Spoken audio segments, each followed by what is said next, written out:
ਸਤਿ ਸ਼੍ਰੀ ਅਕਾਲ। ਲੋਕਰਾਣ ਚੈਨਲ ਪੰਜਾਬੀ ਦੇਖ ਰਹੇ ਸਾਰੇ ਦਰਸ਼ਕਾਂ ਦਾ ਸਵਾਗਤ। ਮੈਂ ਗੁਰਜਿੰਦਰ ਸਿੰਘ ਪੰਗੂ ਤੇ ਮੇਰੇ ਨਾਲ ਪ੍ਰੋਫੈਸਰ ਹਰਵਿੰਦਰ ਸਿੰਘ ਭੱਟੀ। ਭੱਟੀ ਸਾਹਿਬ ਵੈਲਕਮ। ਸਤਿ ਸ਼੍ਰੀ ਅਕਾਲ ਜੀ, ਸਰੋਤਿਆਂ ਨੂੰ ਪਿਆਰ ਭਰੀ ਸਤਿ ਸ਼੍ਰੀ ਅਕਾਲ ਜੀ।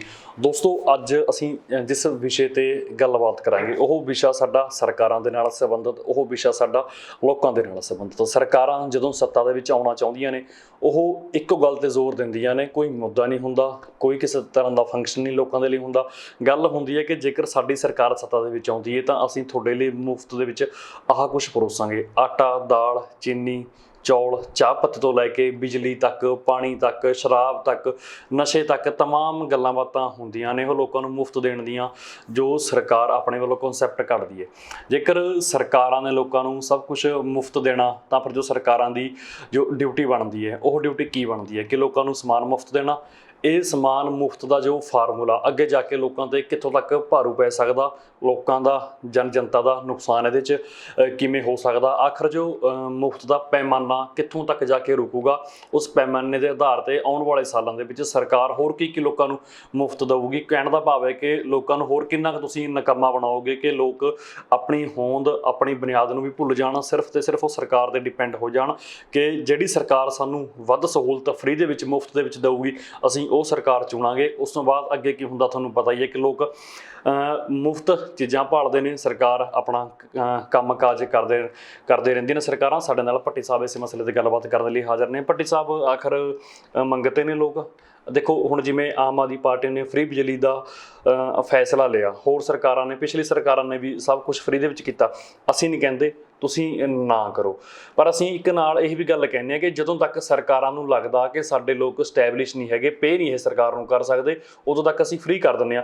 ਪਰ ਉਹਨੂੰ ਤੁਸੀਂ ਫਿਊਚਰ 'ਚ ਨਾ ਲੈ ਕੇ ਜਾਓ। ਫਿਊਚਰ 'ਚ ਤੁਹਾਡਾ ਪਲਾਨ ਆਹ ਹੋਣਾ ਬਣਦਾ ਕਿ ਜਿੰਨਾ ਚਿਰ ਇਹ ਆਪਣੇ ਪੈਰਾਂ 'ਤੇ ਸਟੈਂਡ ਨਹੀਂ ਕਰਦੇ ਅਸੀਂ ਉਹਨਾਂ ਚਿਰ ਮਦਦ ਕਰਾਂਗੇ, ਉਸ ਤੋਂ ਬਾਅਦ ਅਸੀਂ ਰੁਜ਼ਗਾਰ ਦੇਵਾਂਗੇ। ਆਖਰ ਫਿਰ ਬਣੂਗਾ ਕੀ? ਸਾਹਿਬ ਦੇਖੋ, ਇੱਕ ਤਾਂ ਗੱਲ ਇਹ ਹੈ ਕਿ ਮੁਫਤ ਜਾਂ ਫ੍ਰੀ ਦਾ ਜਿਹੜਾ ਕਨਸੈਪਟ ਹੈ, ਇਹ ਮੁਫਤ ਆਉਂਦਾ ਕਿੱਥੋਂ ਹੈ? ਕਿਤੇ ਨਾ ਕਿਤੇ ਤਾਂ ਕੋਈ ਨਾ ਕੋਈ ਪੇ ਕਰਦਾ ਹੋਊਗਾ ਨਾ ਇਹਦੇ ਲਈ।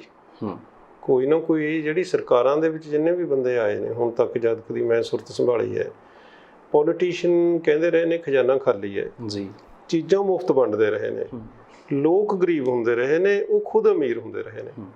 ਇਹਦੇ ਤੋਂ ਤੁਸੀਂ ਆਪੇ ਹਿਸਾਬ ਲਾਓ ਕਿ ਉਹ ਮੁਫਤ ਕਿੱਥੋਂ ਆਉਂਦਾ ਤੇ ਕਿੱਥੇ ਜਾਂਦਾ ਹੈ ਜੀ। ਸਾਡੇ ਇੱਥੇ ਇੱਕ ਹਰੀ ਸਿੰਘ ਤਰਕ ਹੁੰਦੇ ਸੀ, ਟੀਚਰਾਂ ਦੇ ਲੀਡਰ ਸੀ। ਉਹਨਾਂ ਨੇ ਇੱਕ ਵਾਰ ਕਿਹਾ, ਕਹਿੰਦੇ ਵੀ ਜਦ ਵੀ ਸੁਣਦੇ ਆ ਕਹਿੰਦੇ ਖਜ਼ਾਨਾ ਖਾਲੀ ਹੈ, ਉਹ ਕਹਿੰਦਾ ਹੱਥ ਮਾਰ ਕੇ ਦੇਖੋ ਖਜ਼ਾਨੇ 'ਚ ਕਿਤੇ ਨਾ ਕਿਤੇ ਕਹਿੰਦਾ ਲੀਕੇਜ ਹੈ ਤੁਹਾਡੇ 'ਚ, ਇਹ ਕਿਤੇ ਹੋਰ ਜਾਂਦਾ ਹੈ, ਖਜ਼ਾਨਾ ਭਰਦਾ ਕਿਉਂ ਨਹੀਂ ਹੈ? ਸੋ ਇਹਦੇ ਸੰਬੰਧ ਦੇ ਵਿੱਚ ਮੈਂ ਤੁਹਾਨੂੰ ਇੱਕ ਗੱਲ ਦੱਸਣੀ ਚਾਹੁੰਦਾ। ਚਾਈਨਾ ਦੀ ਇੱਕ ਸਟੋਰੀ ਹੈ ਬੜੀ ਮਸ਼ਹੂਰ। ਦੋ ਟੀਚਰ ਸੀਗੇ, ਇੱਕ ਟੀਚਰ ਮੱਛੀਆਂ ਫੜ ਕੇ ਦਿੰਦਾ ਸੀ ਸਟੂਡੈਂਟਾਂ ਨੂੰ, ਦੂਜਾ ਟੀਚਰ ਆਇਆ, ਉਹਨੇ ਉਹਨਾਂ ਨੂੰ ਮੱਛੀਆਂ ਫੜਨੀਆਂ ਸਿਖਾਤੀਆਂ। ਅਸੀਂ ਜਿਹੜੇ ਸਾਡੇ ਨਾਗਰਿਕ ਨੇ, ਸਾਡੇ ਲੀਡਰਾਂ ਨੇ, ਸਾਡੇ ਜਿਹੜੇ ਵੀ ਹੁਕਮਰਾਨ ਨੇ, ਉਹਨਾਂ ਨੇ ਜੇ ਤਾਂ ਮੱਛੀਆਂ ਫੜ ਦੇਣੀਆਂ ਨੇ, ਫਿਰ ਤਾਂ ਰੋਜ਼ ਮੰਗਤਿਆਂ ਦੀ ਤਰ੍ਹਾਂ ਉਹ ਮੰਗਣ ਆਉਣਗੇ, ਇਹ ਵੰਡਦੇ ਰਹਿਣਗੇ, ਆਪਣੇ ਆਪ 'ਚ ਬੜੇ ਈਗੋ ਸੈਟਿਸਫਾਈ ਹੁੰਦੀ ਰਹੋਗੇ। ਪਰ ਤੁਸੀਂ ਉਹਨਾਂ ਨੂੰ ਕੈਪੇਬਲ ਕਿਉਂ ਨਹੀਂ ਬਣਾਉਂਦੇ, ਉਹਨਾਂ ਨੂੰ ਸਮਰੱਥ ਕਿਉਂ ਨਹੀਂ ਬਣਾਉਂਦੇ ਕਿ ਉਹ ਆਪੇ ਹੀ ਆਪਣੇ ਮਸਲੇ ਹੱਲ ਕਰ ਸਕਣ? ਪਰ ਪੰਜਾਬ ਦੇ ਲੋਕ ਤਾਂ ਮੈਂ ਦੇਖਿਆ ਬਹੁਤ ਸਮਰੱਥ ਨੇ। ਜਦ ਸਾਰਾ ਹਿੰਦੁਸਤਾਨ ਭੁੱਖਾ ਮਰ ਰਿਹਾ ਸੀ, ਇੱਕ ਵਾਰ ਲਾਲ ਬਹਾਦਰ ਸ਼ਾਸਤਰੀ ਨੇ ਕਿਹਾ ਜੈ ਜਵਾਨ ਜੈ ਕਿਸਾਨ। ਇੱਥੋਂ ਹੀ ਲੋਕਾਂ ਨੇ, ਮਤਲਬ ਸਾਡੇ ਸਾਹਮਣੇ, ਅਸੀਂ ਵੀ, ਮੈਂ ਕਿਸਾਨੀ ਪਰਿਵਾਰ ਨੂੰ ਬਿਲੋਂਗ ਕਰਦਾ, ਸਾਰਾ ਜਿਹੜਾ ਦੁਨੀਆ ਭਰ ਦੇ ਵਿੱਚੋਂ ਜਿਹੜਾ ਰੋ ਰਹੇ ਸੀ ਕਿ ਜੀ ਭੁੱਖੇ ਮਰ ਗਏ, ਫੂਡ ਦਾ ਕ੍ਰਾਈਸਿਸ ਹੈ, ਖਾਦ ਪਦਾਰਥ ਨਹੀਂ, ਵਰਤ ਰੱਖੋ, ਉਹਨੇ ਕਿਹਾ ਸੀ ਇੱਕ ਹਫ਼ਤੇ ਦੇ ਵਿੱਚ। ਪੰਜਾਬ ਦੇ ਕਿਸਾਨਾਂ ਨੇ ਇੰਨੇ ਸਮਰੱਥ ਸੀ, ਦੁਨੀਆ 'ਚ ਅੱਜ ਵੀ ਸਿੱਕਾ ਇਹਨਾਂ ਦਾ। ਸੋ ਇਹਨਾਂ ਨੇ ਸਾਰਾ ਹਿੰਦੁਸਤਾਨ ਰਜਾਇਆ। ਅੱਜ ਵੀ ਇਹਨੂੰ ਕਹਿੰਦੇ ਨੇ ਜੀ ਇਹਦਾ ਮਤਲਬ ਇਹ ਬਾਉਲ ਹੈ ਜੀ, ਫੂਡ ਖਿਲਾਉਣਾ, ਜੇ ਉਹ ਕਿੰਨਾ ਕੁਛ ਕਿਹਾ ਜਾਂਦਾ ਹੈ। ਇਹ ਸਮਰੱਥ ਲੋਕਾਂ ਨੂੰ ਇਹ ਨੌਬਤ ਕਿਵੇਂ ਆ ਗਈ ਕਿ ਤੁਸੀਂ ਇਹਨਾਂ ਨੂੰ ਫ੍ਰੀ ਚੀਜ਼ਾਂ ਵੰਡੋ ਔਰ ਉਹ ਮੰਗਤੇ ਬਣ ਜਾਣ? ਮਤਲਬ ਇਹ ਸੋਚਣ ਵਾਲਾ ਮਸਲਾ ਇਹ ਹੈ ਕਿ ਅਸੀਂ ਵਿਕਾਸ ਕਿਸ ਚੀਜ਼ ਦਾ ਕਰ ਰਹੇ ਹਾਂ ਜੀ। ਕੀ ਅਸੀਂ ਉਸ ਪ੍ਰਵਿਰਤੀ ਦਾ ਕਰ ਰਹੇ ਹਾਂ ਕਿ ਲੋਕ ਡਿਪੈਂਡੈਂਟ ਹੋ ਜਾਣ, ਨਿਰਭਰ ਹੋ ਜਾਣ ਤੇ ਹੱਥ ਅੱਡਦੇ ਫਿਰੀ ਜਾਣ, ਕਿ ਜਾਂ ਅਸੀਂ ਉਹਨਾਂ ਨੂੰ ਸਮਰੱਥ ਬਣਾ ਰਹੇ ਹਾਂ, ਉਹ ਆਪਣੀ ਵੀ ਮਦਦ ਕਰ ਸਕਣ, ਦੂਜਿਆਂ ਦੀ ਵੀ ਕਰ ਸਕਣ। ਇਹ ਕਨਸੈਪਟ ਆਇਆ ਬਾਹਰੋਂ। ਕਨਸੈਪਟ ਇਹ ਪੈਦਾ ਹੋਇਆ ਉਦੋਂ ਕਿ ਜਦੋਂ ਦੋ ਕੈਂਪਾਂ 'ਚ ਸੰਸਾਰ ਵੰਡਿਆ ਹੋਇਆ ਸੀ। ਇੱਕ ਸੋਸ਼ਲਿਸਟ ਕੈਂਪ ਸੀਗਾ, ਇੱਕ ਕੈਪੀਟਲਿਸਟ ਕੈਂਪ। ਸੋਸ਼ਲਿਸਟ ਕੈਂਪ ਦਾ ਤਾਂ ਮੋਟਾ ਜਿਹਾ ਕੰਮ ਸੀ ਕਿ ਅਸੀਂ ਸਮਾਜ ਨੂੰ ਸਾਰਾ ਕੁਛ ਵੰਡ ਦੇਣਾ, ਸਾਰਿਆਂ ਨੂੰ ਸਭ ਕੁਛ ਵੰਡ ਦੇਣਾ, ਉਹਦੇ ਹਿਸਾਬ ਨਾਲ ਰਾਜ ਕਰਾਂਗੇ। ਉਹਨੂੰ ਕਾਊਂਟਰ ਕਰਨ ਦੇ ਲਈ ਕੈਪੀਟਲਿਸਟ ਕੈਂਪ ਨੇ ਕਿਹਾ ਕਿ ਸਾਡੀ ਸਟੇਟ ਹੈ ਜਿਹੜੀ ਉਹ ਵੈਲਫੇਅਰ ਸਟੇਟ ਹੋਊ, ਜਿਹੜੇ ਗਰੀਬ ਨੇ, ਮਾਰਜਨਲ ਸੈਕਸ਼ਨ ਨੇ, ਜਿਹੜੇ ਨਹੀਂ ਕਮਾਈ ਕਰ ਸਕਦੇ, ਅਸੀਂ ਉਹਨਾਂ ਨੂੰ ਵੈਲਫੇਅਰ ਦੇ ਥਰੂ ਸਕੀਮਾਂ ਬਣਾ ਕੇ ਉਹਨਾਂ ਨੂੰ ਖਾਣ ਦਾ ਵੀ, ਉਹਨਾਂ ਨੂੰ ਰਹਿਣ ਸਹਿਣ ਦਾ ਵੀ, ਉਹਨਾਂ ਨੂੰ ਦਵਾਈਆਂ ਦਾ ਵੀ ਸਮਾਨ ਵੰਡਾਂਗੇ। ਉਹ ਵੈਲਫੇਅਰ ਸਟੇਟ ਦੇ ਨਾਲ ਹੋਇਆ ਕਿ ਪਿੱਛੇ ਵੀ ਤੁਸੀਂ ਕਿਤੇ ਆਪਾਂ ਗੱਲ ਕਰੀ ਹੋਣੀ ਹੈ ਜਾਂ ਹੁਣ ਵੀ ਕਰ ਲੈਂਦੇ ਹਾਂ ਕਿ ਜਿਹੜੇ ਮਾਰਜਨਲ ਸੈਕਸ਼ਨ ਸੀ, ਖਾਸ ਕਰਕੇ ਬਲੈਕ ਸੀ ਜਿਹੜੇ, ਉਹਨਾਂ ਨੇ ਇੰਨੇ ਨਿਕੰਮੇ ਬਣਾ ਦਿੱਤਾ ਕਿ ਉਹ ਡਰੱਗੀ ਬਣ ਗਏ। ਉਹਨਾਂ ਦੇ ਵਿੱਚੋਂ ਕੁਛ ਕੁ ਤਾਂ ਸਪੋਰਟਸ ਦੇ ਵਿੱਚ ਚਲੇ ਗਏ, ਕੁਛ ਕੁ ਵਾਇਲੈਂਸ ਦੇ ਵਿੱਚ ਡਰੱਗੀ ਹੋ ਕੇ ਉੱਧਰ ਗੈਂਗਿਜ਼ਮ ਦੇ ਵਿੱਚ ਪੈ ਗਏ। ਉਹਨਾਂ 'ਚੋਂ ਬਹੁਤ ਥੋੜ੍ਹੇ, ਮਤਲਬ ਲੱਖਾਂ 'ਚੋਂ ਕੁਛ ਉਹ ਥੋੜ੍ਹੇ ਸਮਰੱਥ ਬਣੇ ਜੀ। ਬਾਕੀ ਸਾਰੇ ਉਹਨਾਂ ਨੇ ਅਜੇ ਵੀ, ਤੁਸੀਂ ਉਹਨਾਂ ਦੀਆਂ ਬਸਤੀਆਂ 'ਚ ਜਾਓ, ਨਿਊਯਾਰਕ ਦੇ ਵਿੱਚ ਹਰਲਮ ਹੈ, ਉੱਥੇ ਪੁਲਿਸ ਨਹੀਂ ਤੁਹਾਨੂੰ ਜਾਣ ਦਿੰਦੀ। ਉਹ ਕਹਿੰਦੇ ਨੇ ਜਿਹੜਾ ਸਾਨੂੰ ਦਿਖਾਇਆ ਜਾਂਦਾ ਨਾ ਅਮਰੀਕਾ ਦੀਆਂ ਵੱਡੀਆਂ ਵੱਡੀਆਂ ਬਿਲਡਿੰਗਾਂ, ਤੁਸੀਂ ਕਦੇ ਉਹਨਾਂ ਦੀਆਂ ਬਸਤੀਆਂ ਕਾਲਿਆਂ ਦੀਆਂ 'ਚ ਜਾ ਕੇ ਦੇਖਿਓ, ਫਿਰ ਸਮਝ ਆਉਂਦੀ ਹੈ ਕਿ ਅਮਰੀਕਾ ਜਾਂ ਜਿਹੜੇ ਵੈਸਟਰਨ ਮੁਲਕ ਨੇ, ਜਿਹੜੇ ਵਿਕਸਿਤ ਮੁਲਕ ਨੇ, ਉਹ ਕੀ ਚੀਜ਼ ਨੇ। ਉਹ ਭਿਖਾਰੀਆਂ ਤੋਂ ਬੁਰੀ ਹਾਲਤ ਹੈ ਉਹਨਾਂ ਦੀ। ਅੱਛਾ, ਉਹ ਡਿਪੈਂਡੈਂਟ ਬਣਾਏ ਹੋਏ ਨੇ ਕਿਉਂਕਿ ਉਹਨਾਂ ਨੂੰ ਰਾਸ਼ਨ ਮਿਲ ਜਾਣਾ ਖਾਣ ਲਈ, ਬਿਲਕੁਲ ਉਹ ਕੋਈ ਕੰਮ ਕਰਨ ਜੋਗੇ ਨਹੀਂ ਰਹਿੰਦੇ। ਉਹ ਜਿਹੜੇ ਬੰਦੇ ਨੂੰ ਤੁਸੀਂ ਖੁਦ ਮਿਹਨਤ ਹੀ ਨਹੀਂ ਕਰਨ ਦੇ ਰਹੇ, ਇੱਦਾਂ ਹੀ ਅਸੀਂ ਬੱਚੇ ਪਾਲ ਰਹੇ ਹਾਂ, ਬੱਚਿਆਂ ਨੂੰ ਅਸੀਂ ਸਾਰਾ ਕੁਝ ਪ੍ਰੋਵਾਈਡ ਕਰੀ ਜਾ ਰਹੇ ਹਾਂ। ਥੋੜ੍ਹੇ ਬੱਚੇ ਨੇ, ਇੱਕ ਇੱਕ ਦੋ ਦੋ ਬੱਚੇ ਨੇ ਅੱਜ ਕੱਲ੍ਹ, ਅਸੀਂ ਉਹਨਾਂ ਨੂੰ ਜੋ ਮੂੰਹ 'ਚੋਂ ਬਾਅਦ 'ਚ ਬੱਚਾ ਗੱਲ ਕੱਢਦਾ ਹੈ ਤੇ ਅਸੀਂ ਉਹਨੂੰ ਦੇ ਦਿੰਦੇ ਹਾਂ। ਉਹ ਕੰਮ ਕਦੋਂ ਕਰੂਗਾ ਉਹ? ਮੈਨੂੰ ਯਾਦ ਹੈ, ਅਸੀਂ ਜਦੋਂ ਖੇਤੀ ਪਿੰਡ ਸੀ, ਅਸੀਂ ਖੇਤੀ ਕਰਦੇ ਸੀ, ਮੈਨੂੰ ਹਲ ਜਦੋਂ ਸਿਖਾਇਆ ਮੇਰੇ ਫਾਦਰ ਨੇ ਨਾ, ਪਹਿਲਾਂ ਸਾਡੇ ਕੋਲ ਨਾ ਊਂਠ ਸੀਗੇ 2 ਜੀ। ਉਹ ਕਹਿੰਦੇ ਊਂਠ ਤੇ ਸਿਖਾਓ ਇਹਨੂੰ। ਊਂਠ ਬੜੀ ਸਪੀਡ ਤੇ ਤੁਰਦਾ, ਛੋਟੀਆਂ ਬੱਖੀਆਂ ਚੜ ਜਾਂਦੀਆਂ ਨੇ। ਉਹ ਕਹਿੰਦੇ ਜੇ ਸਿੱਖ ਗਿਆ ਫਿਰ ਆਪੇ ਠੀਕ ਹੋ ਜਾਊਗਾ, ਸਿਆੜ ਸਿੱਧਾ ਲਿਜਾਣਾ ਇਹਨੂੰ ਸਿਖਾਓ। ਔਰ ਛਿੱਤਰ ਪੈਂਦੇ ਸੀ ਜੇ ਕਿਤੇ ਗਲਤੀ ਕਰਦੇ ਸੀ। ਬਿਲਕੁਲ। ਸੋ ਅਸੀਂ ਉਹਦੇ ਚੋਂ ਜਨਰੇਸ਼ਨਸ ਨੇ ਜਿਹੜੀਆਂ, ਕੋਈ ਵੀ ਸਮਰੱਥ ਹੁੰਦੀਆਂ ਨੇ ਜਿਨ੍ਹਾਂ ਨੂੰ ਤੁਸੀਂ ਕੰਮ ਕਰਨ ਦਾ ਮੌਕਾ ਦਿਓ। ਜੇ ਉਹਨੇ ਕੁਝ ਕਰਨਾ ਹੀ ਨਹੀਂ, ਵਿਹਲੇ ਬੈਠੇ ਨੂੰ ਖਿਲਾਈ ਜਾਣਾ, ਫਿਰ ਤਾਂ ਉਹ ਲਤੀਫਾ ਅੱਜ ਕੱਲ੍ਹ ਬਣਿਆ ਹੋਇਆ। ਇੱਥੇ ਸਾਡੇ ਇੱਕ ਇੰਜੀਨੀਅਰ ਹੈ ਕੰਪਿਊਟਰ ਦਾ, ਉਹ ਮੈਨੂੰ ਦੱਸੇ, ਕਹਿੰਦਾ ਐਸਾ ਸਿਸਟਮ ਆ ਗਿਆ ਵੀ ਤੁਸੀਂ ਰਿਮੋਟ ਦੇ ਨਾਲ ਦੱਬੋਗੇ ਤਾਂ ਟੇਬਲ ਆਪੇ ਹੀ ਆ ਜਾਊਗਾ, ਰਿਮੋਟ ਦੱਬੋਗੇ ਉਹਦੇ 'ਤੇ ਰੋਟੀ ਲੱਗ ਜਾਊਗੀ, ਬਟਨ ਦੱਬੋਗੇ ਸਾਰਾ ਕੁਛ ਹੋ ਜਾਊਗਾ। ਉਹ ਨਾਲ ਹੀ ਇੱਕ ਬੈਠਾ ਸੀ ਕੋਈ ਜ਼ਿਆਦਾ ਜਾਗਰਿਤ ਬੰਦਾ ਆਪਣੇ ਵਰਗਾ, ਉਹ ਕਹਿੰਦਾ ਬਟਨ ਕੌਣ ਦੱਬੂਗਾ? ਸੋ ਸਾਡੀ ਹਾਲਤ ਉਹ ਬਣਦੀ ਜਾ ਰਹੀ ਹੈ ਕਿ ਅਸੀਂ ਮਤਲਬ ਇਸ ਗੱਲ ਵੱਲ ਧਿਆਨ ਹੀ ਨਹੀਂ ਦਿੰਦੇ ਵੀ ਅਸੀਂ ਬੰਦੇ ਕਿੱਦਾਂ ਦੇ ਪੈਦਾ ਕਰ ਰਹੇ ਹਾਂ ਜੀ। ਅੱਛਾ, ਸਰਕਾਰਾਂ ਨੂੰ ਇਹ ਜਾਂ ਸਿਆਸਤਦਾਨਾਂ ਨੂੰ ਜਾਂ ਜਿਹੜੇ ਹੁਕਮਰਾਨ ਨੇ, ਉਹਨਾਂ ਨੂੰ ਬੜਾ ਸੂਟ ਕਰਦਾ ਇਹ ਕੰਮ ਕਿ ਅਸੀਂ ਦਾਤੇ ਹਾਂ ਜੀ, ਅਸੀਂ ਸਭ ਕੁਝ ਸਰਵ ਸ਼ਕਤੀਮਾਨ ਹਾਂ। ਜਿਹੜਾ ਤੁਹਾਡੇ ਕੋਲੋਂ ਮੰਗ ਰਿਹਾ ਹੈ ਭੁੱਖਾ ਨੰਗਾ ਹੱਥ ਜੋੜ ਕੇ, ਉਹ ਤੁਹਾਡੇ ਖਿਲਾਫ ਕਦੋਂ ਖੜਾ ਹੋਊਗਾ? ਪਰ ਤੁਸੀਂ ਕਮਾਲ ਇਹ ਦੇਖੋ, ਇਹ ਪਿਛਲੇ ਸਮੇਂ ਤੋਂ, ਕਾਫੀ ਸਮੇਂ ਤੋਂ ਹੋਇਆ ਹੈ। ਬਾਦਲ ਸਾਹਿਬ ਸੰਗਤ ਦਰਸ਼ਨ ਕਰਦੇ ਹੁੰਦੇ ਸੀ। ਜਿਹੜੇ ਕੰਮ BDO ਨੇ, ਪਟਵਾਰੀਆਂ ਨੇ ਕਰਨੇ ਸੀ, ਕੋਈ ਚੈੱਕ ਵੰਡਣਾ, ਕੁਛ ਕਰਨਾ, ਉੱਥੇ ਉਹ ਵੰਡਣ ਚਲੇ ਜਾਂਦੇ ਸੀ, ਨਾ ਤਾਂ ਸੰਗਤ ਦਰਸ਼ਨ ਸੀ। ਮਤਲਬ ਤੁਸੀਂ ਸਰਕਾਰੀ ਮਸ਼ੀਨਰੀ ਨੂੰ ਆਪਣਾ ਕੰਮ ਕਿਉਂ ਨਹੀਂ ਕਰਨ ਦੇ ਰਹੇ? ਜੇ ਤੁਸੀਂ ਡਿਸਟ੍ਰੀਬਿਊਸ਼ਨ ਦਾ ਕੋਈ ਵੀ ਸਿਸਟਮ ਬਣਾਇਆ ਵੀ ਹੈ ਤਾਂ ਉਹਨਾਂ ਨੂੰ, ਅਫਸਰਾਂ ਨੂੰ ਕਰਨ ਦਿਓ। ਤੁਸੀਂ ਚੈੱਕ ਵੰਡਣ ਚਲੇ ਜਾਂਦੇ ਨੇ ਪੋਲੀਟੀਸ਼ੀਅਨ। ਆਹ ਹੁਣ ਨਵੀਂ ਸਰਕਾਰ ਬਣੀ ਹੈ, ਲੋਕਾਂ 'ਚ ਬੜਾ ਚਾਅ ਹੈ ਬਦਲਾਅ ਦਾ। ਹੁਣ ਇੱਕ ਨਵਾਂ ਹੀ ਕਲਚਰ ਡਿਵੈਲਪ ਹੋ ਰਿਹਾ, ਥਾਂ ਥਾਂ 'ਤੇ ਜੀ ਛਾਪਾ ਮਾਰਿਆ। ਉਹ ਕਹਿੰਦੇ ਨੇ, ਹਾਲਾਂਕਿ ਉਹ ਵਿਚਾਰੇ ਵਿਜ਼ਿਟ ਹੀ ਕਰ ਰਹੇ ਹੋਣਗੇ ਅਜੇ, ਪਰ ਮੀਡੀਆ 'ਚ ਹੋਰ ਤਾਂ ਫਲਾਣੇ ਮੰਤਰੀ ਨੇ, ਫਲਾਣੇ ਨੇ ਮਾਰਿਆ ਛਾਪਾ। ਛਾਪਾ ਕੋਈ ਆਪਾਂ ਬਗਾਨੇ ਮੁਲਕ 'ਤੇ ਕਬਜ਼ਾ ਕੀਤਾ ਹੋਇਆ, ਕਾਹਦੇ ਉੱਪਰ ਛਾਪੇ ਮਾਰਨੇ ਨੇ? ਸਮਝਣ ਵਾਲੀ ਗੱਲ ਹੈ ਕਿ ਜੇ ਤੁਸੀਂ ਛਾਪੇ ਮਾਰਨ ਲੱਗ ਗਏ, ਇਸ ਤਰ੍ਹਾਂ ਕੰਮ ਕਰਨ ਲੱਗ ਗਏ, ਜਾਂ ਤੁਹਾਡੇ ਵਰਕਰ ਜਾ ਕੇ ਕਰਨ ਲੱਗ ਗਏ, ਤਾਂ ਫਿਰ ਉਹ ਜਿਹੜੀ ਸਰਕਾਰੀ ਮਸ਼ੀਨਰੀ ਹੈ, ਜਿਹਨੂੰ ਇੰਨੀ ਤਨਖਾਹ ਵੀ ਦੇ ਰਹੇ ਹਾਂ, ਜਿਹਨੂੰ ਤੁਸੀਂ ਮਤਲਬ ਪੈਨਸ਼ਨਾਂ ਵੀ ਦੇਣੀਆਂ ਨੇ, ਜਿਹਦਾ ਸਭ ਤੋਂ ਵੱਡਾ ਬਜਟ ਹੈ, ਕੰਮ ਫਿਰ ਕਿਹਨੇ ਲੈਣਾ? ਉਹਨਾਂ ਦੇ ਸੁਪਰਵਾਈਜ਼ਰ ਕਿੱਥੇ ਨੇ? ਅਸੀਂ ਇਹ ਸਿਸਟਮ ਨੂੰ ਆਪੇ ਹੀ ਹੌਲੀ ਆਪਣੇ ਮਤਲਬ ਆਪਣੀ ਈਗੋ ਕਰਕੇ ਕਹਿ ਲਓ, ਜਾਂ ਆਪਣੀ, ਮੈਂ ਤਾਂ ਸਮਝਦਾ ਵੀ ਕਮਲਪਣੇ ਕਰਕੇ ਕਹਿ ਲਓ, ਅਸੀਂ ਉਹ ਸਿਸਟਮ ਬਣਾਏ ਨੂੰ ਖਰਾਬ ਕਰ ਦਿੰਦੇ ਹਾਂ। ਚੰਗੀ ਭਲੀ ਗੱਡੀ ਚੱਲ ਰਹੀ ਹੈ, ਤੁਹਾਨੂੰ ਸਟੀਅਰਿੰਗ ਤੇ ਬਿਠਾਇਆ, ਤੁਸੀਂ ਗੇਅਰ ਪਾਓ, ਰੇਸ ਦਿਓ, ਤੁਸੀਂ ਕਹਿੰਦੇ ਨਹੀਂ ਉੱਤਰ ਕੇ ਮੈਂ ਤਾਂ ਟਾਇਰ ਨੂੰ ਧੱਕਾ ਲਾ ਕੇ ਦਿਖਾਉਣਾ ਵੀ ਮੈਂ ਧੱਕ ਰਿਹਾ ਗੱਡੀ। ਇਹਦਾ ਕੋਈ ਮਤਲਬ ਹੈ ਇਸ ਗੱਲ? ਬਿਲਕੁਲ। ਸੋ ਇਹ ਜਿਹੜਾ ਫ੍ਰੀ ਬੀਜ ਦਾ ਨਾ, ਇਹਨਾਂ ਨੇ 300 ਯੂਨਿਟ 200 ਤੋਂ ਪਹਿਲਾਂ ਹੀ ਸੀਗੀ ਜੀ, 300 ਹੁਣ ਕਰਤੀ ਹੈ।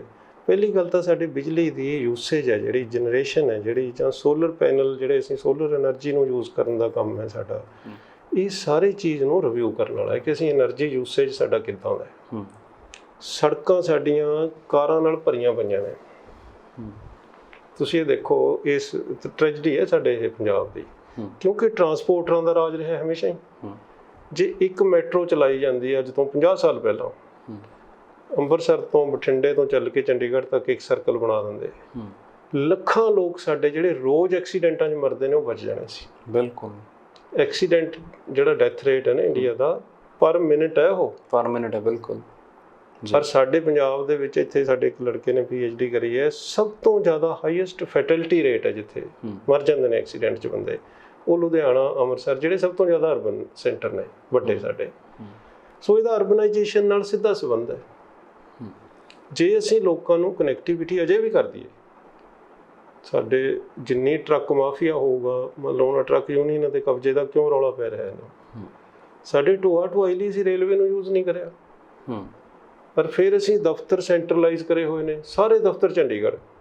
ਜਿਹਨੇ ਮਲੋਟ ਤੋਂ ਕਿਸੇ ਕੰਮ ਜਾਣਾ ਉਹਨੇ ਚੰਡੀਗੜ੍ਹ ਜਾਣਾ, ਇੱਕੋ ਹੀ ਸੜਕ ਹੈ, ਐਕਸੀਡੈਂਟ ਤਾਂ ਹੋਣਗੇ। ਮਤਲਬ ਇਹ ਕੋਈ ਸੋਚਦਾ ਨਹੀਂ, ਕਿਉਂ ਨਹੀਂ ਸੋਚਦੇ? ਇਹ ਨਹੀਂ ਕਿ ਉਹਨਾਂ ਨੂੰ ਅਕਲ ਨਹੀਂ ਹੈ, ਇਸ ਕਰਕੇ ਉਹ ਟਰਾਂਸਪੋਰਟਰ ਖੁਦ ਨੇ ਵਿਚਾਰੇ, ਉਹਦੀਆਂ ਬੱਸਾਂ, ਉਹਨਾਂ ਦੇ ਟਰੱਕ ਬੰਦ ਹੋ ਜਾਣਗੇ, ਆਪਣਾ ਕੰਮਕਾਜ ਪ੍ਰਭਾਵਿਤ ਹੋਊਗਾ। ਇਹ ਹੈ। ਸੋ ਜਦੋਂ ਇਦਾਂ ਦੀ ਪਲੈਨਿੰਗ ਹੁੰਦੀ ਹੈ, ਫਿਰ ਉਹ ਇਲੈਕਸ਼ਨਾਂ ਦੇ ਦਿਨਾਂ 'ਚ ਆ ਕੇ ਉਹ ਕਹਿੰਦੇ ਨੇ ਜੀ ਇੱਥੇ ਵੰਡ ਦਿਓ ਫ੍ਰੀ, ਇੱਕ ਵਾਰ ਵੋਟਾਂ ਲੈ ਲਓ, ਉਹ ਤੋਂ ਬਾਅਦ ਦੇ ਵਿੱਚ ਗੱਲ ਖਤਮ। ਬਸ ਅੱਛਾ, ਤੁਸੀਂ ਗੱਲ ਇਹ ਹੈ ਕਿ ਜਿਹੜੇ ਜਦੋਂ ਲੋਕ ਰਾਜ ਦੀ ਅਸੀਂ ਗੱਲ ਕਰਦੇ ਹਾਂ ਕਿ ਲੋਕਾਂ ਦਾ ਰਾਜ ਹੈ, ਇਹਦਾ ਮਤਲਬ ਹਰ ਫੈਸਲੇ ਦੇ ਵਿੱਚ ਲੋਕਾਂ ਦੀ ਸ਼ਮੂਲੀਅਤ ਚਾਹੀਦੀ ਹੈ, ਚਾਹੇ ਉਹ ਫਾਈਨੈਂਸ਼ੀਅਲ ਮੈਟਰ ਹੈ, ਚਾਹੇ ਉਹ ਐਡਮਿਨਿਸਟ੍ਰੇਟਿਵ ਮੈਟਰ ਹੈ। ਤੁਸੀਂ ਲੋਕਲ ਪੰਚਾਇਤਾਂ ਨੇ ਜਿਹੜੀਆਂ ਹੋਰ ਨੇ, ਉਹਨੂੰ ਤੁਸੀਂ ਸਟਰੋਂਗ ਕਰੋ। ਉੱਥੇ ਕੀ ਹੁੰਦਾ, ਉਹ ਸਟਰੋਂਗ ਨਹੀਂ ਕੀਤੀਆਂ ਜਾਂਦੀਆਂ।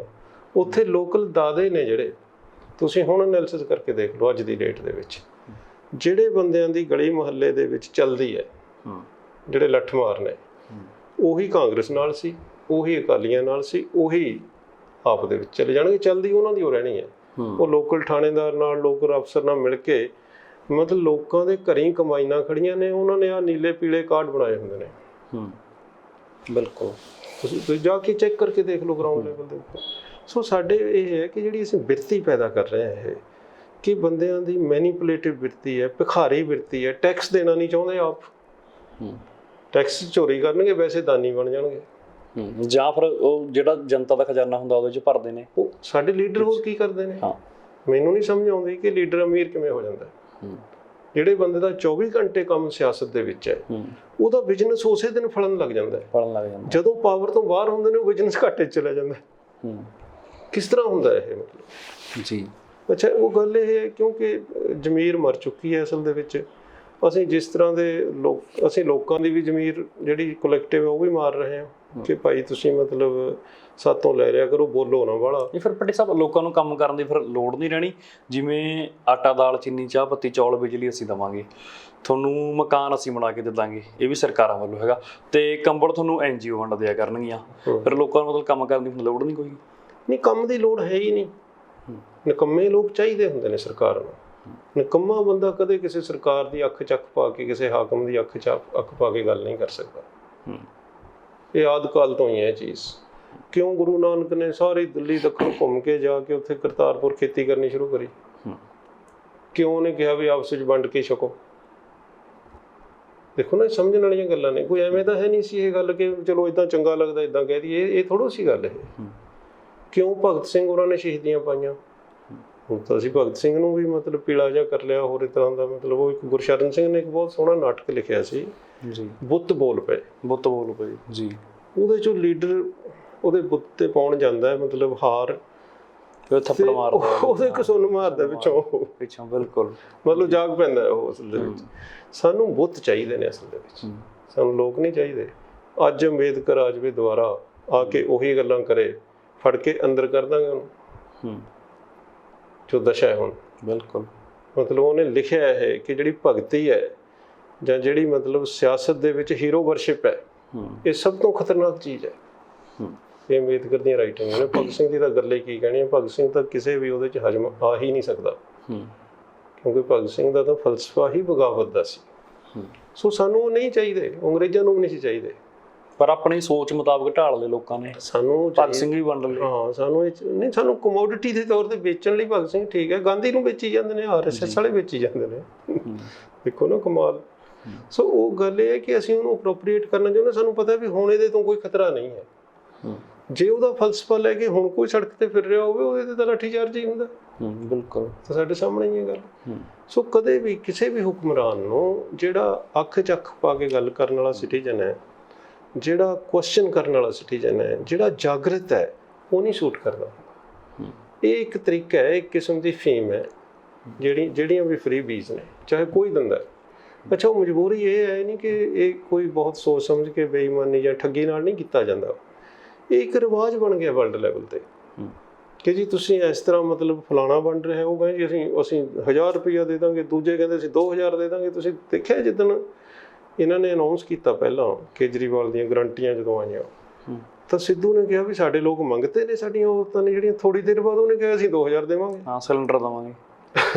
ਦੇਖੋ ਨਾ ਤੁਸੀਂ, ਬਿਲਕੁਲ, ਕਿਉਂਕਿ ਰੇਸ ਲੱਗ ਜਾਂਦੀ ਹੈ ਇਸ ਗੱਲ ਦੀ ਇਹ। ਅੱਛਾ, ਇੱਕ ਪਿਛਲੇ ਦਿਨ ਹੀ ਮੈਂ ਕਿਤੇ ਪੜ੍ਹ ਰਿਹਾ ਸੀ, ਅਫਰੀਕਨ ਕੰਟਰੀਜ਼ ਜਾਂ ਏਸ਼ੀਅਨ ਕੰਟਰੀਜ਼ ਨੇ ਜਿਹੜੇ ਇਹ ਬਾਇਓਡਾਇਵਰਸਿਟੀ ਦੇ ਵਿੱਚ ਬਹੁਤ ਰਿਚ ਨੇ। ਏਡ ਦਿੰਦੇ ਨੇ ਸਾਨੂੰ ਵੈਸਟਰਨ ਕੰਟਰੀਜ਼, ਜਿੱਥੇ 6-6 ਮਹੀਨੇ ਸੂਰਜ ਨਹੀਂ ਚੜ੍ਹਦਾ। ਕੁਦਰਤੀ ਸਾਧਨਾਂ ਦੇ ਤੌਰ ਤੇ ਉਹ ਸਾਡੇ ਮੁਕਾਬਲੇ ਕਿਤੇ ਵੀ ਨਹੀਂ ਹੈਗੇ। ਇੱਥੋਂ ਹੀ ਉਹ ਲੁੱਟ ਕੇ ਲੈ ਜਾਂਦੇ ਨੇ। ਉਹ ਲੁੱਟ ਕੇ ਉਹੀ ਇੰਟਰਨੈਸ਼ਨਲ ਮੁਦਰਾ ਫੰਡ, ਉਹੀ ਏਸ਼ੀਅਨ ਡਿਵੈਲਪਮੈਂਟ, ਉਹੀ ਵਰਲਡ ਬੈਂਕ, ਉਹ ਸਾਨੂੰ ਵੰਡ ਕੇ ਮਤਲਬ ਇਦਾਂ ਕਰਦੇ ਨੇ ਕਿ ਜੀ ਦੇਖੋ ਤੁਹਾਨੂੰ ਅਸੀਂ ਏਡ ਦੇ ਰਹੇ ਹਾਂ।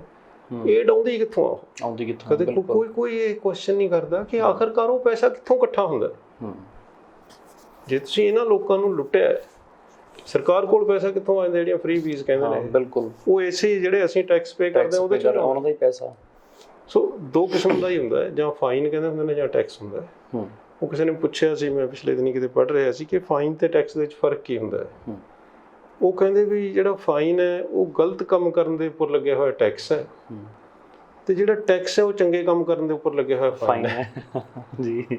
ਮਤਲਬ ਲੋਕਾਂ ਦੇ ਤੁਸੀਂ ਉਹਨਾਂ ਦੇ ਆਧਾਰ ਕਾਰਡਾਂ ਨਾਲ ਜੋੜ ਕੇ ਇੱਕ ਪੈਸੇ ਤੱਕ ਤੁਸੀਂ ਕਰੀ ਜਾ ਰਹੇ। ਅੱਛਾ, ਫਿਰ ਬੈਂਕਾਂ ਜਦੋਂ ਮਾਫ ਕਰਨ ਲੱਗਦੀਆਂ ਨੇ ਡਿਫਾਲਟਰਸ ਦਾ, ਸਾਡੇ ਸਾਹਮਣੇ ਲੱਖਾਂ ਮਤਲਬ ਹਜ਼ਾਰ ਲੱਖ ਦੇ ਕਿੰਨੇ ਮਤਲਬ ਜਿਹੜੇ ਮਿਲੀਅਨਸ ਆਫ ਰੁਪੀਜ਼ ਨੇ ਜਿਹੜੇ ਉਹ ਮਾਫ ਹੋ ਜਾਂਦੇ ਨੇ। ਸਾਡੇ ਇੱਥੇ ਵਿਚਾਰਾ 50,000 ਵਾਲਾ, ਕੋਈ 80,000 ਵਾਲਾ ਕਿਸਾਨ ਹੈ, ਉਹ ਕਰਜ਼ਾ ਨਹੀਂ ਦੇ ਪਾਉਂਦਾ, ਉਹ ਤਾਂ ਗਲਗੂਠਾ ਐਸਾ ਚਾੜਦੀਆਂ ਨੇ ਜਾ ਕੇ ਬੈਂਕਾਂ, ਉਹ ਸੁਸਾਈਡਾਂ ਕਰਦੇ ਨੇ। ਬਿਲਕੁਲ। ਸੋ ਇਹ ਸਮਝਣ ਵਾਲੀ ਗੱਲ ਇਹ ਹੈ ਕਿ ਇਹਦੀ ਜੜ ਹੈ ਜਿਹੜੀ ਅਸਲ ਦੇ ਵਿੱਚ ਉਹ ਹੈ ਕਿ ਸਮਾਜ ਨੂੰ ਖਰਾਬ ਕਰਨ ਵਾਲੀ, ਭਾਈਚਾਰੇ ਨੂੰ ਖਰਾਬ ਕਰਨ ਵਾਲੀ ਗੱਲ ਇਹ ਹੈ ਕਿ ਜਦ ਤੁਸੀਂ ਮੁਫਤਖੋਰੇ ਬਣਾ ਲਏ ਲੋਕ, ਕਿਉਂ ਉਹਨਾਂ ਨੂੰ ਮੁਫਤਖੋਰੇ ਬਣਾਇਆ ਜਾਵੇ? ਉਹਨਾਂ ਨੂੰ ਕੰਮ ਕਰਨ ਦਿਓ। ਇਮਾਮਬਾੜਾ ਇੱਕ ਲਖਨਊ ਦੇ ਵਿੱਚ ਜੇ ਕਿਤੇ ਜਾ ਕੇ ਦੇਖੋ ਤੇ ਕਾਲ ਪੈ ਗਿਆ ਸੀ। ਉੱਥੇ ਜਿਹੜੀ ਉਹ ਬਣਤਰ ਬਣੀ ਹੋਈ ਹੈ ਉਹਦੀ ਦੀਵਾਰਾਂ ਦੀ, ਉਹ ਕਹਿੰਦੇ ਰਾਤ ਸ਼ਾਮ ਨੂੰ ਉਹ ਰਾਜਾ ਢਾ ਦਿੰਦਾ ਸੀ। ਅੱਛਾ, ਰੋਜ਼ ਬਣਾਉਂਦੇ ਸੀ। ਉਹ ਕਹਿੰਦੇ ਸੀ ਰੋਟੀ ਦੇਵਾਂਗੇ, ਫ੍ਰੀ ਨਹੀਂ ਦੇਵਾਂਗੇ, ਕੰਮ ਕਰੋ ਸਾਰਾ ਦਿਨ, ਸ਼ਾਮ ਨੂੰ ਤੁਹਾਨੂੰ ਖਾਣਾ ਮਿਲ ਜਾਊਗਾ। ਤੇ ਸ਼ਾਮ ਨੂੰ ਉਹਨੂੰ ਕਹਿੰਦੇ ਸੀ ਇੱਥੇ ਤਾਂ ਫਿਰ ਆਪਣੇ ਤਾਂ ਹੁਣ ਐ ਨਾ ਹੋ ਜਾਏ ਸਰਕਾਰ ਅਗੇ ਕੰਧ ਤਾਂ ਅਸੀਂ ਕਰਦੇ ਹਾਂ, ਤੁਸੀਂ ਬਸ ਆਰਾਮ ਨਾਲ ਬਹਿ ਜਾਓ, ਪਰ ਵੋਟ ਸਾਨੂੰ ਪਾ ਦਿਓ, ਸੌਂ ਜਾਓ। ਹਾਂ, ਸੌਂ ਜਾਓ, ਪਰ ਵੋਟ ਤੇ ਰਹੋ, ਜਾਗਿਓ ਨਾ, ਵੋਟ ਚੇਤਿਆਂ 'ਚ ਰੱਖਿਓ। ਹਾਂ, ਉਹ ਵੋਟ ਤਾਂ ਆਪੇ ਹੀ ਪੈਣੀ, ਸੁੱਤੇ ਪਈ ਪੈ ਜਾਂਦੀ ਹੈ ਉਹ ਤਾਂ ਮੇਰਾ ਖਿਆਲ ਹੈ ਹੁਣ ਮਸ਼ੀਨਾਂ ਨੇ ਜਿਹੜੀਆਂ ਕਾਫੀ ਵਧੀਆ ਮਸ਼ੀਨਾਂ ਆ ਗਈਆਂ ਨੇ, ਜਿਹੜੀ ਕੰਸਟੀਚੂਐਂਸੀ ਦੇ ਵਿੱਚ ਹੁੰਦੀ ਹੈ ਲੋੜ, ਉੱਥੇ ਵੋਟਾਂ ਉਨੀਆਂ ਕੁ ਪੈ ਜਾਂਦੀਆਂ ਨੇ। ਬਿਲਕੁਲ, ਮਤਲਬ ਜਿੱਥੇ ਦਿਖ ਰਿਹਾ ਹੁੰਦਾ ਸ਼ਰੇਆਮ ਸਾਹਮਣੇ ਕਿ ਆਹ ਬੰਦਾ ਹਾਰ ਰਿਹਾ, ਉਹ ਜਿੱਤ ਜਾਂਦਾ। ਹਾਂ, ਲੋੜ ਮੁਤਾਬਕ ਬਟਨ ਦੱਬੇ ਜਾਂਦੇ ਨੇ, ਵੱਧੇ ਜਾਂਦੇ। ਸੋ ਇਹ ਹੈ ਕਿ ਇਹ ਪ੍ਰੋਬਲਮ ਇਹ ਸਾਡੇ ਹੈ ਕਿ ਗਿਰਾਵਟ, ਇਹ ਨਹੀਂ ਕਿ ਲੋਕ ਸਾਡੇ ਲੀਡਰਾਂ 'ਚ ਗਿਰਾਵਟ ਹੈ, ਸਾਡੇ 'ਚ ਵੀ ਆਈ ਹੋਈ ਹੈ। ਜਿਹਾ ਜਿਹਾ ਸਾਡਾ ਕਿਰਦਾਰ ਹੈ ਉਹੋ ਜਿਹੇ ਅਸੀਂ ਲੀਡਰ ਚੁਣਦੇ ਹਾਂ, ਉਹੋ ਜਿਹਾ ਫਿਰ ਉਹ ਕਿਰਦਾਰ ਨਿਭਾਉਂਦੇ ਨੇ ਅੱਗੇ। ਜਾਂ ਤਾਂ ਗੱਡੀ ਤੁਹਾਡੇ ਉੱਪਰ ਨੂੰ ਜਾ ਰਹੀ ਹੁੰਦੀ ਹੈ, ਸਪੀਡ ਫੜ ਰਹੀ ਹੁੰਦੀ ਹੈ, ਜਾਂ ਫਿਰ ਥੱਲੇ ਨੂੰ ਜਾਂਦੀ ਹੈ। ਜਦੋਂ ਅਸੀਂ ਮਤਲਬ ਲੀਡਰਾਂ ਦੀ ਚੋਣ ਇਸ ਤਰ੍ਹਾਂ ਕਰਨ ਲੱਗ ਗਏ ਛੋਟੀਆਂ ਗੱਲਾਂ ਦੇ ਉੱਪਰ ਕਿ ਮੈਨੂੰ ਆਹ ਨਿੱਜੀ ਫਾਇਦਾ ਹੋ ਜਾਊਗਾ, ਮੇਰਾ ਆਹ ਕੰਮ ਬਣ ਜਾਊਗਾ, ਮੈਨੂੰ ਉਹ ਚੀਜ਼ ਮਿਲ ਜੂਗੀ, ਚਾਹੇ ਅਸੀਂ ਇੰਡੀਵਿਜੂਅਲੀ ਕਰੀਏ ਚਾਹੇ ਸਾਡੇ ਗਰੁੱਪ ਜਾਂ ਸੈਕਸ਼ਨ ਕਰਨ, ਇਹਦਾ ਮਤਲਬ ਇਹ ਹੈ ਗਿਰਾਵਟ ਦਾ ਦੌਰ ਸ਼ੁਰੂ ਹੋ ਗਿਆ। ਫਿਰ ਅਸੀਂ ਦੇਸ਼ ਬਾਰੇ, ਸਮਾਜ ਬਾਰੇ ਜਾਂ ਤਰੱਕੀ ਬਾਰੇ ਨਹੀਂ ਸੋਚ ਰਹੇ। ਅਸਲ ਦੇ ਵਿੱਚ ਅਸੀਂ ਸੋਚ ਰਹੇ ਹਾਂ ਉਹਦੇ ਪਿੱਛੇ ਸਾਡਾ ਜਿਹੜਾ ਲੁਕਿਆ ਹੋਇਆ ਸਵਾਰਥ ਹੈ, ਅਸੀਂ ਉਹਦੇ ਬਾਰੇ ਸੋਚ ਰਹੇ ਹਾਂ। ਬਿਲਕੁਲ। ਫਿਰ ਸਵਾਰਥੀ ਲੀਡਰ ਹੋਣਗੇ, ਉਹ ਆਪਣਾ ਸਵਾਰਥ ਪੂਰਾ ਕਰ ਲੈਣਗੇ। ਯਾਰ ਸਾਡੇ ਸਾਹਮਣੇ ਹੋ ਵੀ ਰਿਹਾ, ਕੋਈ ਉਹਦੇ 'ਚ ਦੋ ਰਾਵਾਂ ਨਹੀਂ ਹੈਗੀਆਂ। ਕੋਈ ਵੀ ਲੀਡਰ ਆ ਜਾਵੇ, ਜਦੋਂ ਕੁਰਸੀ ਤੇ ਬੈਠ ਜਾਂਦਾ ਹੈ ਤਾਂ ਉਹਦੀਆਂ ਲੋੜਾਂ, ਜ਼ਰੂਰਤਾਂ, ਮਜਬੂਰੀਆਂ ਹੋਰ ਹੋ ਜਾਂਦੀਆਂ ਨੇ। ਸਾਡੇ ਇੱਥੇ ਮੈਂ ਤੁਹਾਨੂੰ ਗੱਲ ਸੁਣਾਉਣਾ, ਸਾਡੇ ਵਾਈਸ ਚਾਂਸਲਰ ਲੱਗ ਕੇ ਆਏ, ਬੜੇ ਅੱਛੇ ਬੰਦੇ ਸੀ, ਟੀਚਰ ਸੀ ਸਾਡੇ। ਉਹਨੇ ਮਤਲਬ ਐਵਰੇਜ ਜੇ ਟੀਚਰ ਸੀ, ਜਦੋਂ ਆਏ ਐਜ਼ ਏ ਵਾਈਸ ਚਾਂਸਲਰ ਬੜੀ ਸਖਤੀ ਕਰੀ। ਅੱਛਾ, ਸਖਤੀ ਦੀ ਖੈਰ ਲੋੜ ਸੀ, ਮਿਲੀਟੈਂਸੀ ਦਾ ਟਾਈਮ ਟੂਮ ਸੀ, ਪਰ ਫਿਰ ਵੀ ਅੱਛਾ ਜਿਹੜੇ ਉਹ ਸਾਡੇ ਵਰਗੇ ਬੰਦੇ ਸੀ, ਉਹਨਾਂ ਦੇ ਮਤਲਬ ਹਮਾਇਤੀ ਕਹਿ ਲਓ, ਜਾਂ ਜਿਹੜੇ ਉਹਦੇ ਬਰਾਬਰ ਦੇ ਟੀਚਰ ਸੀ, ਉਹਨਾਂ 'ਚੋਂ ਇੱਕ ਨੇ ਜਾ ਕੇ ਕਿਹਾ, ਉਹਨੇ ਮੈਨੂੰ ਗੱਲ ਵੀ ਸੁਣਾਈ। ਉਹ ਕਹਿੰਦਾ ਯਾਰ ਤੂੰ ਚੰਗਾ ਭਲਾ ਹੁੰਦਾ ਸੀ, ਸਾਡੇ ਨਾਲ ਹੀ ਇੱਥੇ ਬੈਠ ਕੇ ਨਾਅਰੇ ਲਾਉਂਦਾ ਸੀ, ਧਰਨਿਆਂ 'ਚ ਇੰਨੀਆਂ ਮਤਲਬ ਅਥਾਰਟੀ ਦੇ ਖਿਲਾਫ ਲੜਦੇ, ਹੁਣ ਤੂੰ ਇੱਥੇ ਬੈਠ ਕੇ ਸਖਤੀ ਕਰਨ ਲੱਗ ਗਿਆ। ਉਹ ਕਹਿੰਦਾ ਉਦੋਂ ਮੈਂ ਨੌ ਸੀ, ਹੁਣ ਮੈਂ ਸੱਸ ਹਾਂ। ਕਹਿੰਦਾ ਇਸ ਕਰਕੇ ਸਮਝ ਲਓ ਗੱਲ ਨੂੰ। ਸੋ ਜਿਉਂ ਹੀ ਕੋਈ ਲੀਡਰ ਜਿਹੜਾ ਆਪੋਜੀਸ਼ਨ 'ਚ ਹੁੰਦਾ, ਉਹ ਨੌ ਹੁੰਦੀ ਹੈ ਜੀ। ਜਦੋਂ ਕੁਰਸੀ ਤੇ ਬਹਿ ਗਏ ਉਹ ਸੱਸ ਹੁੰਦੀ ਹੈ। ਹੁਣ ਤੁਸੀਂ ਆਪਣੇ ਸਾਹਮਣੇ ਦਿਖ ਰਿਹਾ ਦੇਖੋ ਨਾ, ਉਹੀ ਖੈਰਾ, ਉਹੀ ਸਿੱਧੂ, ਉਹੀ ਜਿਹੜੇ ਸਰਕਾਰ 'ਚ ਰਹੇ ਨੇ, ਉਹ ਹੁਣ ਮਤਲਬ ਮੇਰਾ ਖਿਆਲ ਹੈ ਹਰ ਬਾਲ ਦੀ ਖੱਲ ਲਾ ਰਹੇ ਨੇ। ਬਿਲਕੁਲ। ਚਲੋ ਆਪੋਜੀਸ਼ਨ ਦਾ ਰੋਲ ਹੈ, ਜਿਹੜੇ ਕੁਰਸੀ ਤੇ ਬੈਠੇ ਨੇ ਉਹ ਕਹਿੰਦੇ ਯਾਰ ਸਾਨੂੰ ਟਾਈਮ ਹੀ ਨਹੀਂ ਦੇ ਰਹੇ, ਤੁਸੀਂ ਹੱਦ ਹੋ ਗਈ ਹੈ, ਮਤਲਬ ਹੈ ਮਾੜੀ ਮਾੜੀ ਗੱਲ ਦੇ ਉੱਪਰ ਤੁਸੀਂ ਇਦਾਂ ਕਰਨ ਲੱਗੇ ਹੋਏ ਹੋ। ਪਰ ਥੋੜੀ ਦੇਰ ਪਹਿਲਾਂ ਆਪਣੇ ਇਹੀ ਹਰਪਾਲ ਚੀਮੇ ਹੋਰੇ ਹੋਰ ਇਹੀ ਧਰਨੇ ਲਾਉਂਦੇ ਸੀ। ਬਿਲਕੁਲ ਦੇਖਿਆ ਗੱਲ ਇਹ ਵੀ ਸੀ ਕਿ ਇੱਕ ਦਿਨ ਲਈ ਹੀ ਸਰਕਾਰ ਦੇ ਦਿਓ। ਹਾਂ ਇੱਕ ਦਿਨ ਲਈ ਮਤਲਬ ਬਿਲਕੁਲ। ਸੋ ਉਹ ਵੀ ਉਦੋਂ ਬਾਲ ਦੀ ਖੱਲ ਲਾ ਰਹੇ ਸੀ ਬਿਲਕੁਲ। ਮਤਲਬ ਮੈਨੂੰ ਯਾਦ ਹੈ ਵੀ ਆਪ ਵਾਲਿਆਂ ਨੇ ਕੀ ਕਰਿਆ, ਜਦੋਂ ਅਮਰਿੰਦਰ ਸਿੰਘ ਦੀ ਗਵਰਨਮੈਂਟ ਸੀ ਉਦੋਂ ਕਰੋਨਾ ਆਇਆ ਸੀ ਨਵਾਂ ਜੀ, ਇਹਨਾਂ ਨੇ ਇੱਕ ਵਾਰ ਧਰਨਾ ਲਾਇਆ, ਉਹਦੇ ਤੇ ਕਰੋਨੇ ਦੇ ਸਪੈਲਿੰਗ ਇਹਨੇ ਲਿਖੇ ਵੀ ਕੁਝ ਵੀ ਕਰੋ ਨਾ, ਵੀ ਸਰਕਾਰ ਨੂੰ ਕਰੋਨਾ ਹੋ ਗਿਆ ਵੀ ਕੁਝ ਨਹੀਂ ਕਰਨਾ ਜੀ। ਗੱਲ ਤਾਂ ਉਹਨਾਂ ਦੀ ਠੀਕ ਸੀ ਉਸ ਟਾਈਮ, ਪਰ ਹੁਣ ਜਦੋਂ ਉਹਨਾਂ ਦਾ ਕ੍ਰਿਟਿਸਿਜ਼ਮ ਹੁੰਦਾ ਉਹ ਵੀ ਤੜਫ ਬਹੁਤ ਰਹੇ ਨੇ। ਪਰ ਹੈ ਇੱਕੋ ਹੀ, ਮਤਲਬ ਚਾਹੇ ਆਪਾਂ ਕੋਈ ਪਾਰਟੀ ਕਹਿ ਲਓ, ਮੋਟੇ ਤੌਰ ਤੇ ਜਿਹੜਾ ਫਰੇਮਵਰਕ ਬਣ ਗਿਆ ਉਹ ਇਹ ਹੈ ਕਿ ਆਮ ਸਿਟੀਜ਼ਨਸ ਨੂੰ ਤੁਸੀਂ ਨਸ਼ੇ ਤੇ ਲਾ ਦਿਓ, ਚਾਹੇ ਉਹ ਨਸ਼ਾ ਮੁਫਤਖੋਰੇ ਹੋਣ ਦਾ, ਚਾਹੇ ਉਹ ਨਸ਼ਾ ਆਟੇ ਦਾਲ ਦਾ, ਚਾਹੇ ਉਹ ਨਸ਼ਾ ਧਰਮ ਦਾ, ਚਾਹੇ ਉਹ ਨਸ਼ਾ ਕਿਸੇ ਚੀਜ਼ ਦਾ, ਉਹਦੇ ਉੱਪਰ ਤੁਸੀਂ ਪ੍ਰਾਪੇਗੰਡੇ ਦੇ ਉੱਪਰ ਖਰਚਾ ਕਰੋ ਕਿ ਜੀ ਬਹੁਤ ਹੋ ਰਿਹਾ ਹੈ, ਜਿਹੜਾ ਕਹਿੰਦੇ ਨਾ ਕਿ मतलब दान का चर्चा घर घर जाए, पाप की दौलत छुपी रहे।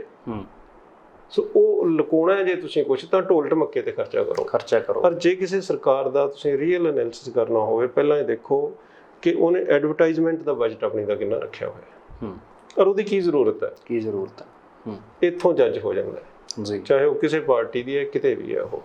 ਪਰ ਇਹ ਵੀ ਸੱਚ ਕਹਿਣ ਦੀ ਵੀ ਹਿੰਮਤ ਨਹੀਂ, ਸੱਚ ਸੁਣਨ ਦੀ ਵੀ ਹਿੰਮਤ ਨਹੀਂ ਹੈ। ਪਰ ਇਹ ਮੇਰਾ ਖਿਆਲ ਹੈ ਵੀ ਮੀਡੀਆ ਦਾ ਰੋਲ ਹੈ, ਮੀਡੀਆ ਦੇ ਵਿੱਚ ਜਿਹੜੇ ਵੀ ਇਨਲਾਈਟਨਡ ਲੋਕ ਨੇ ਉਹਨਾਂ ਨੂੰ ਸੱਚ ਬੋਲਦੇ ਰਹਿਣਾ ਚਾਹੀਦਾ ਹੈ। ਸਰਕਾਰ ਦਾ ਵੀ ਫਾਇਦਾ, ਸਿਟੀਜ਼ਨਸ ਦਾ ਵੀ ਫਾਇਦਾ ਹੈ। ਇਦਾਂ ਹੀ ਸਮਾਜ ਵਿਕਸਿਤ ਹੁੰਦੇ ਨੇ, ਇਦਾਂ ਹੀ ਸਰਕਾਰਾਂ ਬੈਲੈਂਸ 'ਚ ਰਹਿੰਦੀਆਂ ਨੇ ਜੀ। ਬਿਲਕੁਲ। ਭੱਟੀ ਸਾਹਿਬ ਬਹੁਤ ਬਹੁਤ ਸ਼ੁਕਰੀਆ ਜੁੜਨ ਦੇ ਲਈ, ਧੰਨਵਾਦ। ਥੈਂਕ ਯੂ ਜੀ, ਥੈਂਕ ਯੂ। ਦੋਸਤੋ ਸਾਡੇ ਨਾਲ ਜੁੜੇ ਹੋਏ ਸੀ ਪ੍ਰੋਫੈਸਰ ਹਰਵਿੰਦਰ ਸਿੰਘ ਭੱਟੀ। ਤੁਸੀਂ ਬਣੇ ਰਹੋ ਤੁਹਾਡੇ ਆਪਣੇ ਚੈਨਲ ਲੋਕ ਰਾਣਾ ਚੈਨਲ ਪੰਜਾਬੀ ਦੇ। ਧੰਨਵਾਦ।